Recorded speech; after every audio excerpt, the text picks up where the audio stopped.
لاہور دیر میں بلدیاتی انتخابات کی تیاریوں کے حوالے سے الیکشن کمیشن آف پاکستان کی جانب سے تیاری مکمل کر لی ہے اور الیکشن کمیشن کی جانب سے مقامی ہوٹل میں ریٹرننگ آفیسروں کی تربیت کے لیے 2 روزہ ورکشاپ کا انعقاد کیا گیا، جس میں الیکشن کمیشن کے صوبائی ڈپٹی ڈائریکٹر عبدالقادر، ملکن ڈویژن کے ریجنل ڈائریکٹر محمد ندیم، الیکشن کمشنر لاہور دیر محمد اقبال تنولی سمیت لاہور دیر کے مختلف محکموں کے افسران نے شرکت کی۔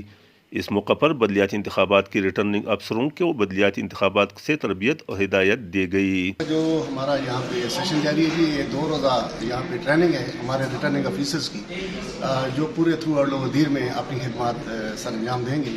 اور یہ ہمارے جو ریٹرننگ آفیسرز ہیں تقریباً 26 یہاں پہ لاہور دیر میں تعینات کیے گئے ہیں۔ الیکشن کمیشن نے ان کا نوٹیفکیشن ایشو کر دیے، تو انشاءاللہ یہ 4 تاریخ سے پبلک نوٹس کے ساتھ پھر آگے اپنی جتنی بھی ایکٹیویٹی ہیں وہ جاری رکھیں گے۔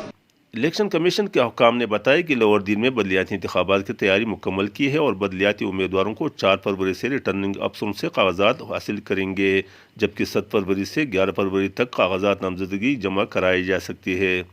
کیمرہ ٹیم کے ساتھ رحمت اللہ سواتی، تیمرگرہ، لاہور دیر۔